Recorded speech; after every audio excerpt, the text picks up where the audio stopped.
Les doy la bienvenida a un programa más de En Defensa del Consumidor. Hoy vamos a hablar de una alternativa importante para cuidar no solo nuestra economía, también el medio ambiente en nuestro día a día. Y les tenemos información importante sobre qué están consumiendo los niños y las niñas en las escuelas. Quédense con nosotros. En la nota neta de esta semana les voy a hablar sobre lo que presentó la Red por los Derechos de la Infancia en México y el Poder del Consumidor en el marco del Día Mundial de la Alimentación que se conmemora el 16 de octubre. Y es que hicieron un llamado al Senado de la República y en general al Poder Legislativo de los estados para garantizar que legalmente defiendan la alimentación de las niñas y niños y también de los adolescentes en las escuelas.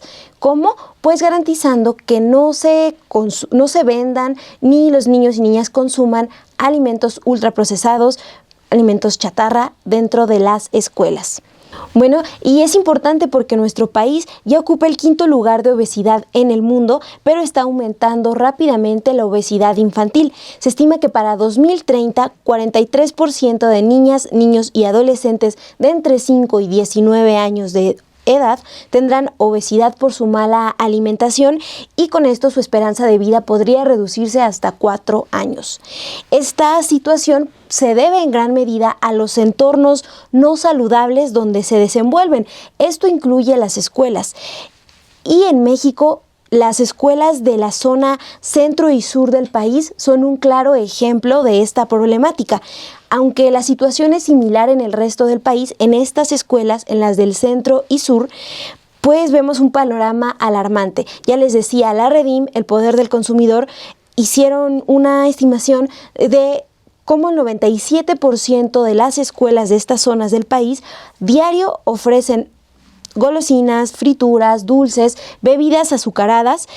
Es decir, el 84% de estos planteles del centro y sur del país venden refrescos diariamente. En cambio, solo 1 de cada 10 escuelas tienen acceso a agua potable. A eso nos referimos con entornos no saludables donde están educándose las niñas y los niños del país.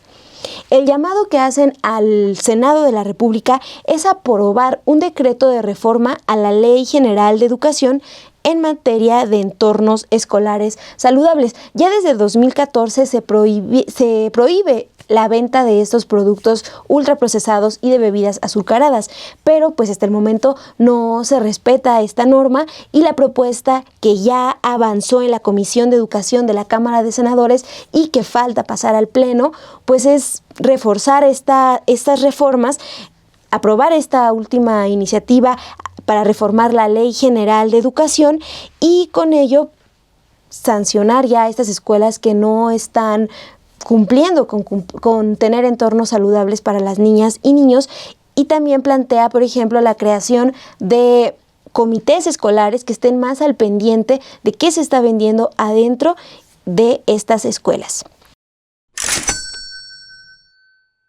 Bueno, y entremos de lleno al tema de esta semana, los calentadores solares de agua. Para eso les dejo una pregunta. ¿Ustedes sabían que cuando calentamos agua en nuestras casas para uso doméstico usamos más del doble de energía de la que utiliza un refrigerador y más del triple de la energía eléctrica? Pues ahí está el primer dato para avanzar con este tema. ¿Qué son los calentadores solares de agua? Son un sistema que aprovecha el sol como fuente de energía para calentar el agua sin la necesidad de usar gas o energía eléctrica. Bueno, esta alternativa de energía permitiría hacer más accesible el agua caliente al 60% de los hogares en México que no tienen ningún tipo de calentador.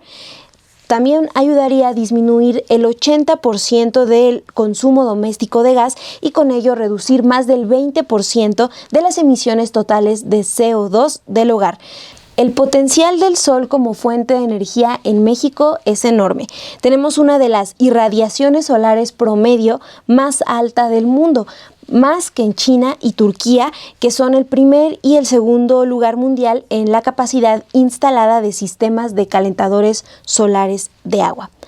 Pese a este potencial, la energía solar representa apenas el 3% del total de la energía utilizada en México. Es decir, todavía dependemos mucho de los combustibles fósiles. El Poder del Consumidor presentó en octubre, a finales de octubre, junto con la Fundación Heinrich Böll, una hoja informativa con datos muy interesantes.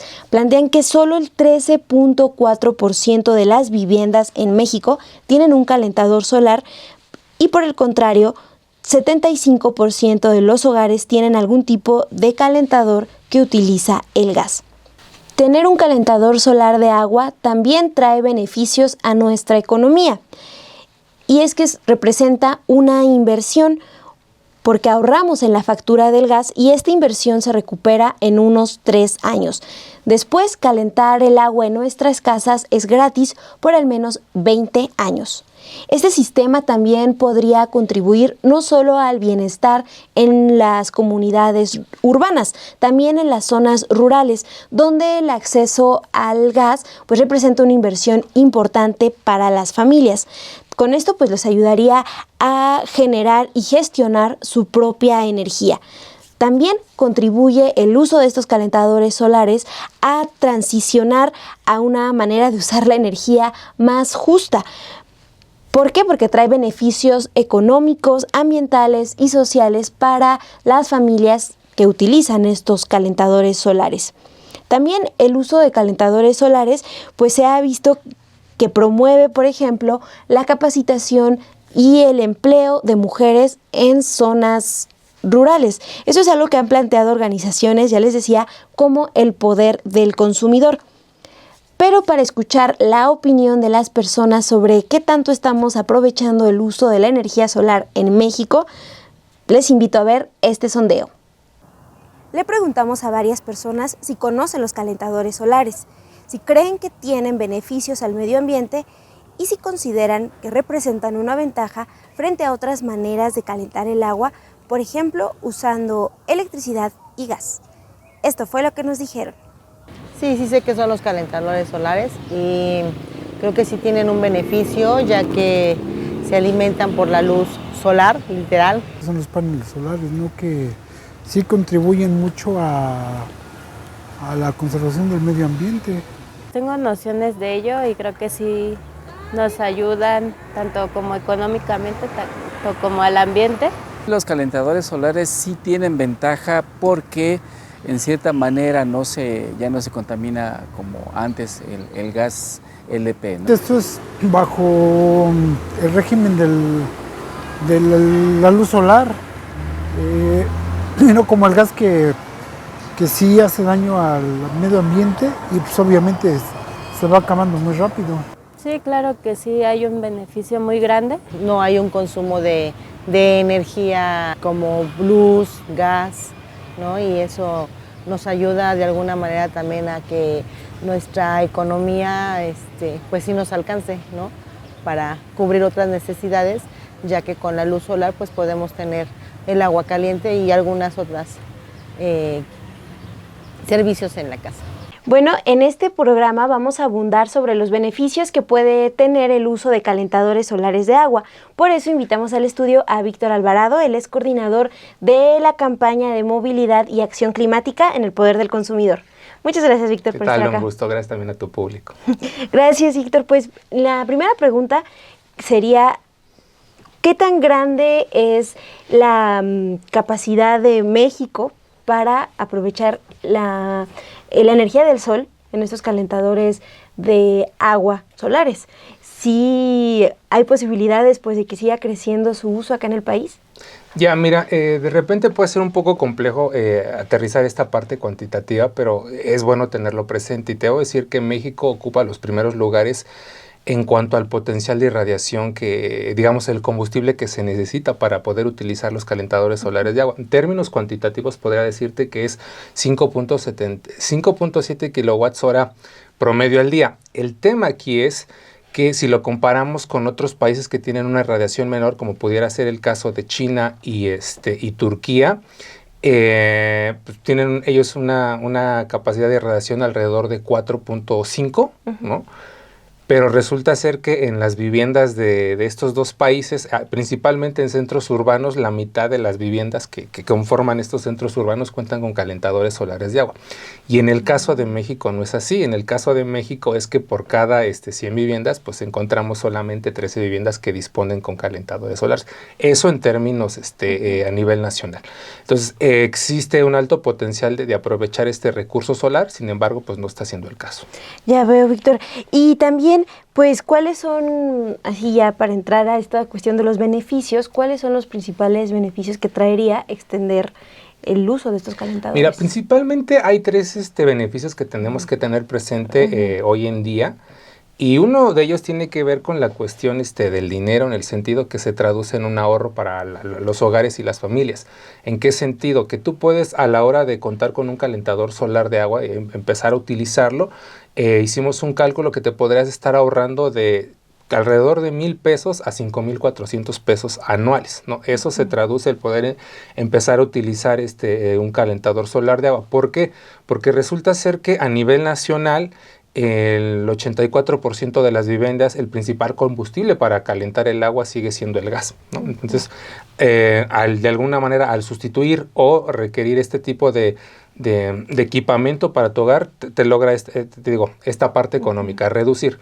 Uno. La otra es que un calentador solar de agua tiene una vida útil de 20 años alrededor, con el mantenimiento adecuado, claro es. Y estamos hablando que, digamos que de los 3 a los 5 años quizás tú lo podrías todavía como pagar, o sea, todavía representa un gasto. Sin embargo, pues dispones de 15 años, digamos, que te termina siendo gratuito, por así decirlo, el poder calentar el agua, ¿no? Hay otro aspecto importante que tenemos que tener presente, y es el tema de la agenda climática, en el hecho de que un calentador solar de agua logra reducir en un 20% la generación de gases de efecto invernadero, que son producidos precisamente por la combustión del gas, ¿no? Ese es un segundo aspecto. Y el otro tiene que ver también, y va ligado también en cuestiones ambientales, que minimiza de alguna manera las fugas, porque resulta ser, al menos en el Valle de México, los estudios que se tienen estudiados a profundidad, se sabe que el 20% de los compuestos orgánicos volátiles, y ahorita dentro de detalle qué son los compuestos orgánicos volátiles, se deben a fugas en los domicilios. Y los compuestos orgánicos volátiles no son otra cosa que los precursores de ozono. Entonces, de repente, estos días que de plano no se activan las fases de contingencia en el Valle de México, son a causa de los compuestos principalmente orgánicos volátiles. Entonces, se asocia directamente también a la utilización del gas, que es lo que normalmente se utiliza en las viviendas para calentar el agua. Es el segundo aspecto. Y el otro tiene que ver, pues, precisamente, que empodera de alguna manera a las mujeres, o rompe este esquema tradicional, y esto quizás llevándolo más a las partes regionales, donde pues resulta ser que son las mujeres quienes van y recolectan la leña para poder calentar el agua, ya sea para cocción de alimentos, y bueno, en algunos casos también para poder bañar y hacer cuestiones de limpieza y así. Ah, ya veo. Entonces, bueno, ahí me gustaría pasar a esta cuestión de específicamente cómo puede cambiar la vida en comunidades donde el acceso a la electricidad es más complicado. Ya nos adelantaste un poquito, ¿no? Esa cuestión de las mujeres, pero ¿de qué otra manera cambia su estilo? Sí, mira, fíjate que es algo que tampoco se ha terminado de explorar, pero ya hay algunos referentes que precisamente se está dando una formación académica y especializada, especialmente a las mujeres, para poder darle mantenimiento a este tipo de tecnologías, y lo que hace, reitero, empodera de alguna manera a la mujer, rompe este rol que tradicionalmente tenía de, tú eres recolectora, no, sino, y soy una persona que puedo también autoemplearme, generar recursos y disponer de mi tiempo de una forma, pues, a libre albedrío de cada una de las mujeres. Entonces eso termina siendo significativo. Sin embargo, al menos en México, vamos un tanto atrasados. Se conocen de 4 mujeres precisamente de Oaxaca, que tuvieron la oportunidad de tomar una capacitación en Europa. Pero bueno, es un punto de partida que termina siendo significativo. Y la intención precisamente de estos cursos que tomaron es que estas 4 personas terminen de capacitar a otras personas y esto vaya creciendo. Y se siga popularizando el Totalmente, uso de estos. totalmente. Sí, Ajá. bueno, la tendencia hoy en día o lo que se está buscando es esta transición energética. La transición energética, para no entrar en grandes teorías, es básicamente la sustitución de energías dependientes de combustibles fósiles, ¿no?, por fuentes de energía renovables. Entonces, la tendencia o la exigencia climática es precisamente pues utilizar equipos, instrumentaria dependientes de energía renovable.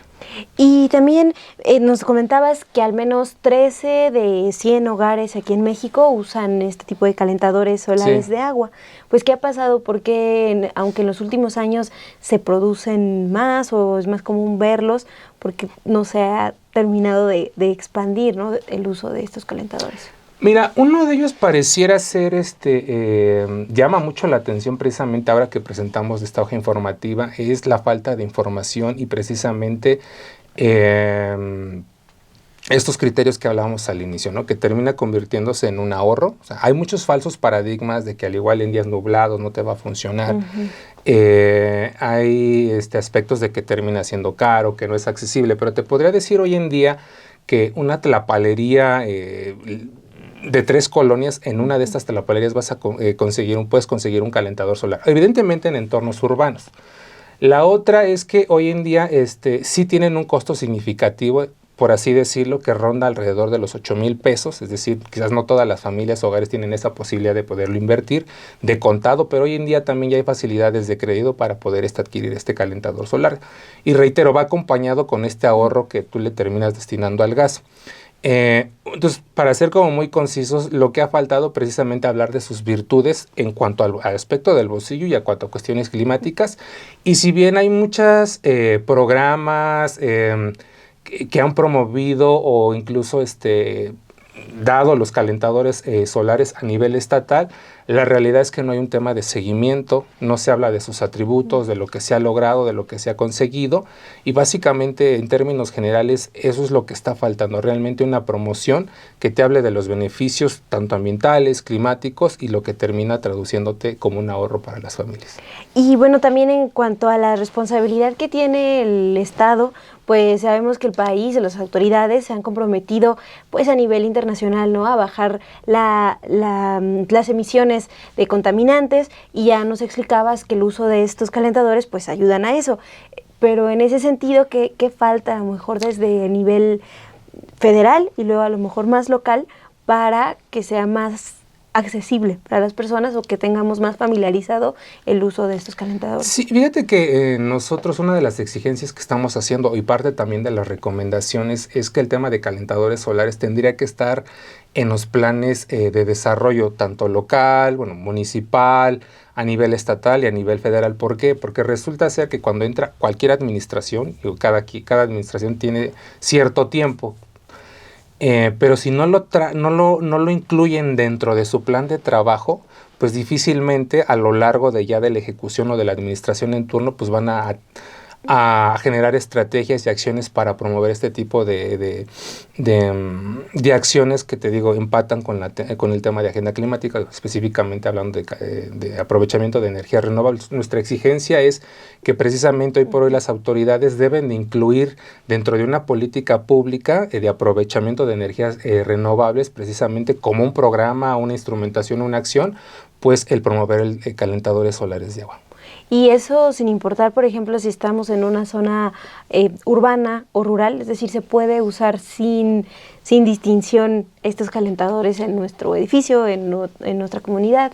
Sí, totalmente, es un tema de igualdad, evidentemente por ya la distribución geográfica del país, hay ¿cómo decirlo?, estados que quizás tengan un mayor potencial. Sin embargo, regresando a la cifra que compartíamos al inicio, el promedio es de 5.7, pero debo decirte que entidades, digamos que el rango menor que puede alcanzarse, y en cifras conservadoras estamos hablando de 4, o sea, ahorita olvidemos de la parte del número y puede llegar hasta 6, pero termina siendo funcional y seguimos estando por encima a nivel estatal de estos dos países que marcan la pauta, que es China y que es Turquía. Entonces, el aprovechamiento pudiera ser en todas las entidades. Ahora, hay que recordar que México se divide en 3 sectores de clima: clima cálido, clima tropical y clima templado. Evidentemente, el análisis que hemos realizado nos indica que la mayoría de las viviendas que cuentan con calentadores solares son en climas templados, ¿no? Pero lo que queremos nosotros, o lo que buscamos, es que el calentar el agua sea una cuestión de decisión, ¿no? Una cuestión de que estamos informados, conocemos los atributos, más no sea una cuestión de por qué no existe, o porque el apoyo no ha llegado, o porque el programa no existe. O sea, es una cuestión de poder de decisión, de yo quiero calentar mi agua o no, pero no porque no existe este recurso o los apoyos necesarios para poderlo instalar. O información, ¿no? Como me decías, que es más, o sea, sí hay todavía a lo mejor esta falta de información de si necesitan mucho mantenimiento, una instalación o limpieza específica, o que es muy complicado. A lo mejor podría todavía haber personas que tienen pues esas dudas, pero ya me dices que no, es una cuestión de falta de sí, y mira, aquí también hay otro aspecto, y sí va vinculado precisamente al tema de la información. Resulta ser que pues simplemente termina siendo como un programa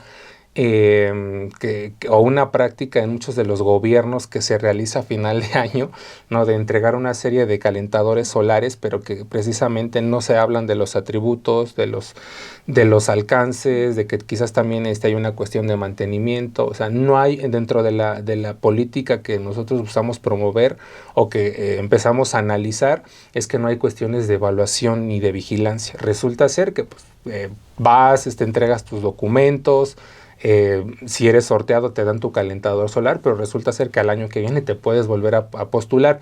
Y esto termina o es una señal de alerta, precisamente porque pues de alguna manera estás negándole el que otra persona, otra familia, otro hogar pueda disponer de equipamiento para su hogar, que reitero, se traduzca en un ahorro económico, en una cuestión de soberanía energética, ¿no? O sea, se deja de lado una serie de atributos. Entonces, lo que nosotros estamos promoviendo con esta iniciativa va acompañado precisamente de una hoja informativa donde viene pues toda una serie de datos, una evidencia científica y una serie de recomendaciones precisamente para cómo poder impulsar el tema de calentadores solares, desde la parte de evaluación, desde la parte de vigilancia, de poderlos incluir dentro de los planes nacionales de desarrollo, la parte de información. O sea, no nada más ten un calentador solar de agua y te va a calentar de agua, ¿no? Realmente qué significa y cómo se traduce en un beneficio para ti, cómo se puede empoderar el tema de la parte de mujeres, cómo podemos hablar de una igualdad, cómo eso se traduce en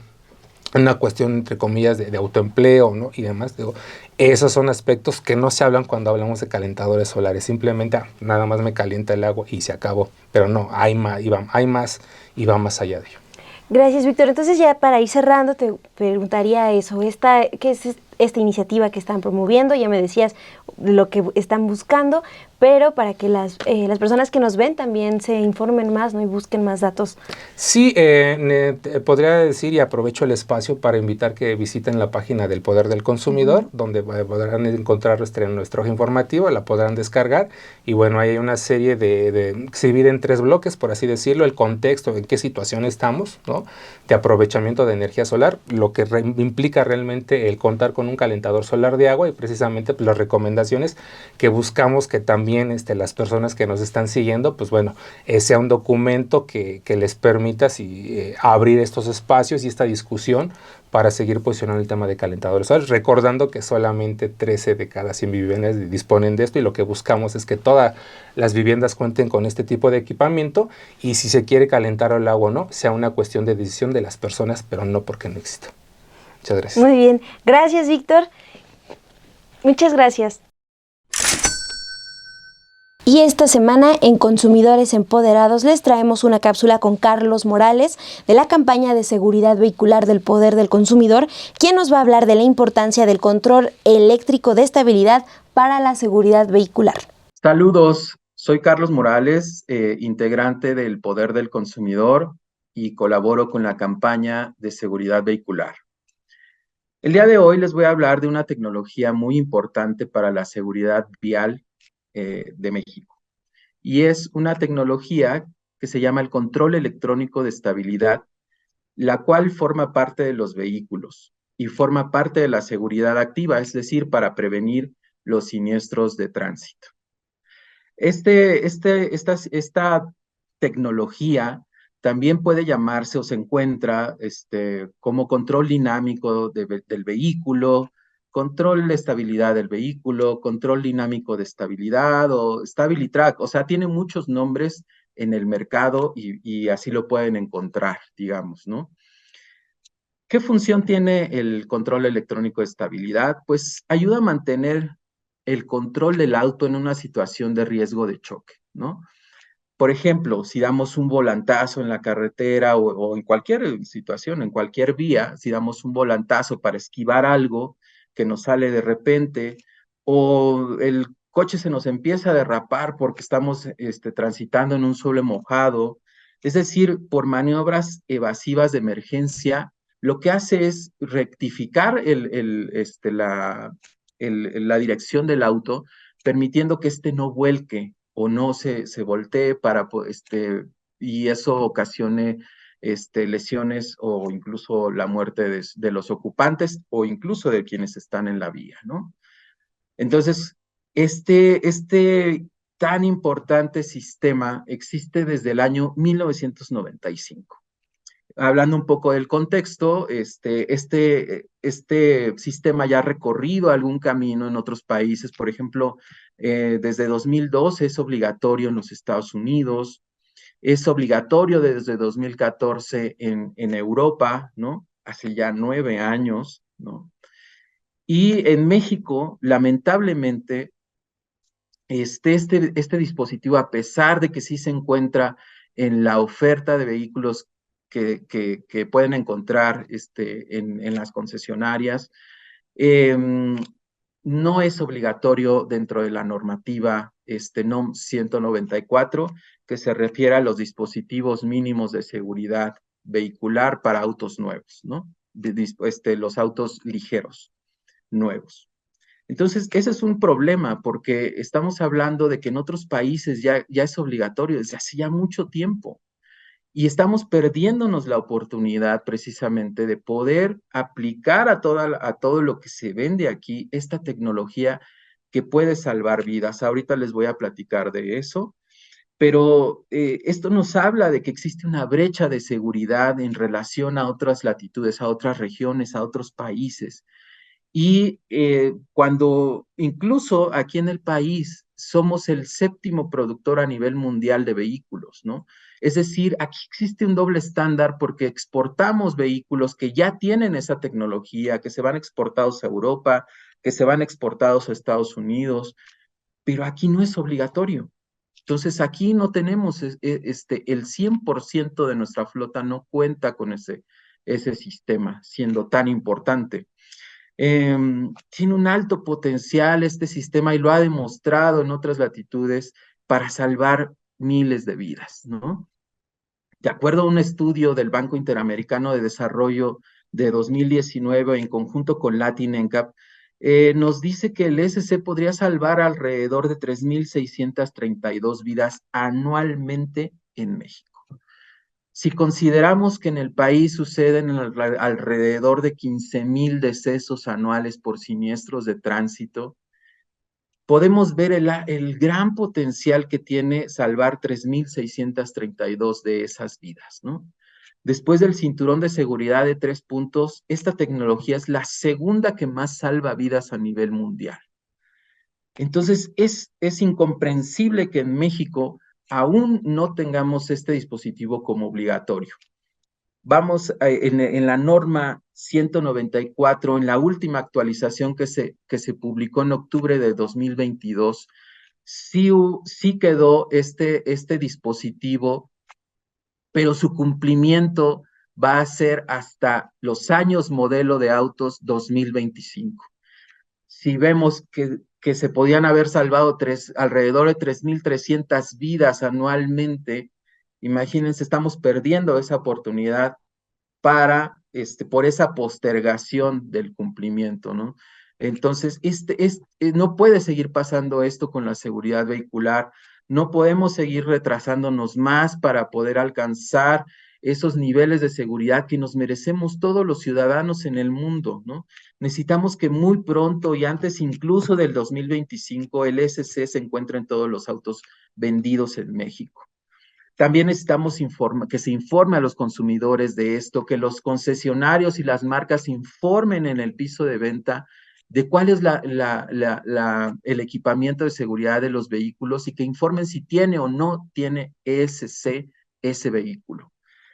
Los invito a que visiten la página qué tan seguro es tu auto, .org/fichas, porque ahí tenemos un amplio catálogo de fichas de seguridad de diferentes vehículos de años incluso anteriores y donde hay vehículos 2023 y muy pronto vamos a tener ahí disponible la oferta de 2023-2024 y ahí van a poder informarse los consumidores de cuál es la seguridad de esos vehículos, incluyendo este dispositivo tan importante del ESC. El momento de salvar vidas es ahora y necesitamos más seguridad en los vehículos para poder aumentar la seguridad vial y poder salvar vidas en México. Gracias. Bueno, y retomando el tema de los calentadores solares, es importante esto que nos comentaba el experto Víctor Alvarado, sobre todo los beneficios que traen y lo que falta por hacer en México en cuestión de políticas públicas para extender su uso. Además, si ustedes no lo sabían, como consumidores y consumidoras y como ciudadanos, tenemos el derecho a acceder al sol, beneficiarnos de todo lo que nos trae y con eso pues avanzar al uso de energías más sustentables. En esta ocasión, desde el Poder del Consumidor, nos compartieron ventajas del uso de los calentadores solares por si todavía no se animan a instalar alguno en sus viviendas. Bueno, la primera ventaja es que los calentadores solares de agua son una opción energética eficiente para el uso doméstico, sobre todo en lugares con clima cálido. Con el uso de un calentador solar de agua ahorramos hasta 80% en el consumo de gas. Y el mantenimiento de estos calentadores implica solo limpieza superficial, por lo que no se requieren los servicios de compañías de gas o de electricidad. Además, pueden instalarse en superficies planas e inclinadas y funcionan incluso en días nublados. Los calentadores solares no solo reducen el uso de combustibles fósiles, sino también tu huella de carbono y con ello pues ayudas al medio ambiente y son una forma de ahorro económico. Ya tienen ustedes información actualizada sobre los beneficios de los calentadores solares de agua y el momento en el que estamos en México en cuanto a su implementación. Ustedes cuéntenos, ¿utilizan estos calentadores solares? ¿Conocen a personas que lo hacen o qué les impide utilizarlos? Los leemos con mucha atención en los comentarios. Si les gustó este programa, por favor, déjenos sus likes, no olviden de compartir y también pues les invito a que no se pierdan el programa de En Defensa del Consumidor cada martes por Estudio B de Sin Embargo.